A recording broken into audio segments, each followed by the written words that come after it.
The moment you help someone without them asking, you have just signed a contract you didn't read. You think you are being a good person. You think you are building trust, creating connection, spreading light in a dark world. But in the eyes of a strategist, you are doing something else entirely. You are broadcasting weakness. You are painting a target on your back. You are handing over the keys to your fortress and inviting the wolves to come inside. Before we go further, let me ask you something. Wherever you are watching this right now, from your bedroom, your office, your car, hit that subscribe button, because what you are about to learn is the hidden psychology behind being kind that no one will ever teach you. The dark mechanics that separate those who are respected from those who are used. This is not surface-level advice. This is the blueprint. And if you're ready to see what most people are too afraid to admit, you need to be here for what comes next. Niccolo Machiavelli understood something that modern society has buried under layers of politeness and self-help philosophy. He knew that kindness, when given freely and without calculation, is not virtue. It is vulnerability. And in a world built on hierarchy, competition, and survival, vulnerability is a death sentence. If you have ever felt taken advantage of, if you have ever wondered why the people you help the most respect you the least, if you have ever been called too nice as if it were an insult, it is because you have not understood the dark mechanics of human nature. Today we dissect that. Today we pull back the curtain. And I warn you, what you see might make you angry. It might make you sad, but it will make you powerful. We are told from childhood that kindness is a virtue. Be nice. Share your toys. Help others. Treat people the way you want to be treated. These are beautiful ideas. They work wonderfully in fairy tales and Sunday school lessons. But the real world does not operate on fairy tale logic. The real world operates on leverage, on scarcity, on perceived value. And the brutal truth is this. When you are kind without boundaries, you do not elevate yourself in the eyes of others. You lower yourself. You become common. You become available. You become the person everyone calls when they need something, and the person no one thinks about when they are handing out opportunities. Economics 101. When supply exceeds demand, price collapses. If your kindness is infinite, if you are always there, always willing, always saying yes, your value crashes. You think you are being generous. The world sees you as desperate. Desperate for approval. Desperate to be liked. Desperate to avoid conflict. And desperation smells like blood in the water. Let's talk about leverage. Leverage is the ability to say no. It is the ability to walk away. It is the knowledge that you have options and the other person needs you more than you need them. When you give without conditions, when you help without requiring reciprocity, when you sacrifice your time, your energy, your resources for people who have not earned it, you destroy your leverage. You signal that your time is worthless. You signal that you can be used. Machiavelli wrote that it is better to be feared than loved if you cannot be both. Why? Because fear implies consequence. Love without consequence is just permission to be exploited. When people love you because you are nice, they do not respect you. They are comfortable with you. Comfort breeds entitlement. Entitlement breeds contempt. Think about the last time someone took you for granted. A friend who only calls when they need a favor. A coworker who dumps their work on you because they know you will not say no. A partner who stops trying because they know you will always be there. Why did they do that? Because you taught them they could. Every time you said yes when you wanted to say no, you trained them. You showed them that your boundaries are negotiable. You showed them that your needs are secondary. You showed them that you are a resource to be consumed, not a person to be respected. Now here is where it gets darker. Kindness is not just seen as weakness by strangers or opportunists. It is seen as weakness by everyone, even the people who claim to value it, even the people who say they love you for your big heart. Deep in the reptilian core of the human brain, there is a hierarchy detector. It is ancient. It is primal. It has been with us since we lived in caves and tribes. This part of the brain is constantly scanning for status signals. Who is the alpha? Who is the beta? Who can I dominate? Who do I need to submit to? When you display excessive kindness, you are sending a signal. You are saying, I am not a threat. I am safe. I am harmless. And in the language of the primal brain, harmless means low status. Low status means expendable. People do not consciously think this. They do not wake up and say, I am going to disrespect him because he is too kind. It happens subconsciously.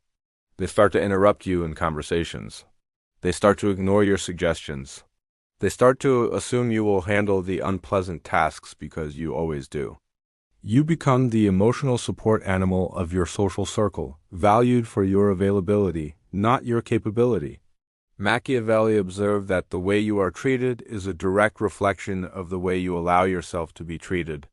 If you want respect, you must command it. You cannot negotiate for it. You cannot earn it through service. Respect is given to those who demonstrate that they have the power to punish disrespect. This does not mean you need to be cruel. It means you need to be selective. It means you need to have standards. It means you need to be willing to let people fail, to let people struggle, to let people face the consequences of their choices without rushing in to save them. Because when you save someone who did not ask to be saved, you are not helping them. You are robbing them of their agency. And you are signaling that you believe they are incapable, which ironically is condescending. The helper complex is not noble. It is narcissistic. It says, I know better than you what you need. It says, I will fix you because you cannot fix yourself. People resent that. They may smile and say thank you, but underneath, they feel infantilized. They feel indebted. And debt without the ability to repay it turns into resentment. Let's talk about boundaries. A boundary is not a wall. It is a fence with a gate. It says, you can come in, but only under these conditions. Only if you respect my time. Only if you reciprocate. Only if you treat me with the dignity I deserve. Kind people hate boundaries. They think boundaries are selfish. They think boundaries are mean. They have been conditioned to believe that their worth is tied to how much they give. So they give until they are empty. They give until they are exhausted. They give until they are resentful and bitter and wondering why no one appreciates them. The answer is simple. No one appreciates what they do not have to work for. If I can get your help, your attention, your resources for free, why would I value it? Scarcity creates value. If you want people to value your kindness, make it rare. Make it something they have to earn. Make it a privilege, not a default. This is not about being cold. This is not about withholding love or support from people who genuinely need it. This is about discernment. It is about asking yourself before you act, is this person asking for help? Or am I inserting myself because I need to feel needed? Is this genuinely beneficial to them? Or am I trying to buy their affection? Am I helping them grow? Or am I enabling their dysfunction? Most people cannot answer these questions honestly because their identity is wrapped up in being the helper, the giver, the martyr. To stop being excessively kind feels like betraying who they are. But who you are is not who you were conditioned to be. You were trained to be compliant. You were trained to be useful. You were trained to suppress your own needs in service of others. That is not virtue, that is programming. And it is time to deprogram. Machiavelli knew that the prince who wants to maintain power must learn to be cruel when necessary. Cruelty here does not mean sadism. It means the willingness to make hard decisions. The willingness to say no. The willingness to cut off people who drain you. The willingness to let someone be angry at you because you refuse to set yourself on fire to keep them warm. This is not easy.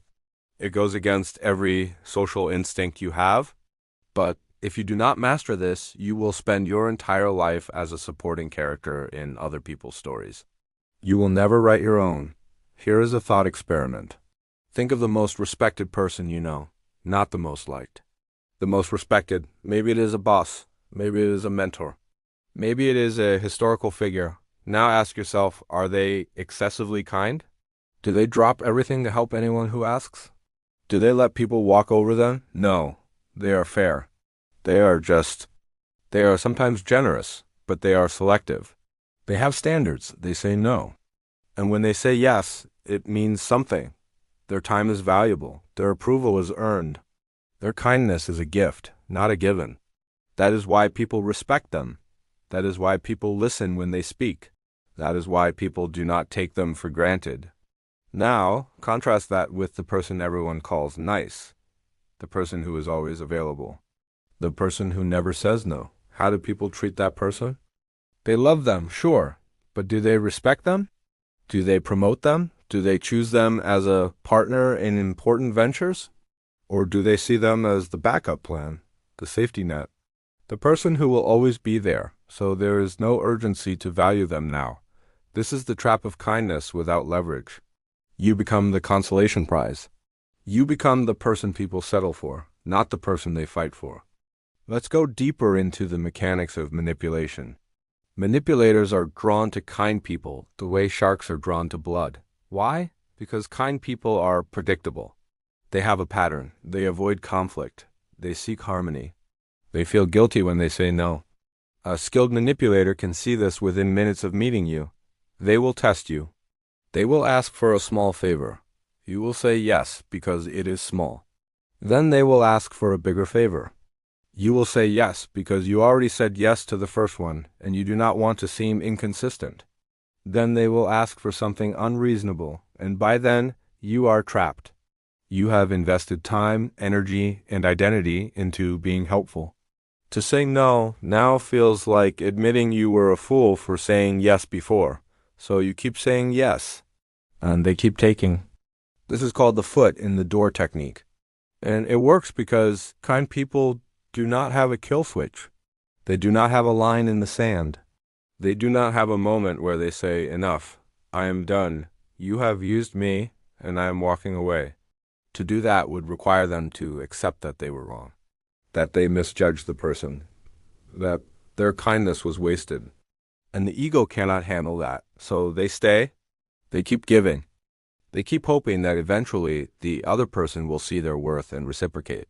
But that day never comes, because the manipulator does not see you as a person.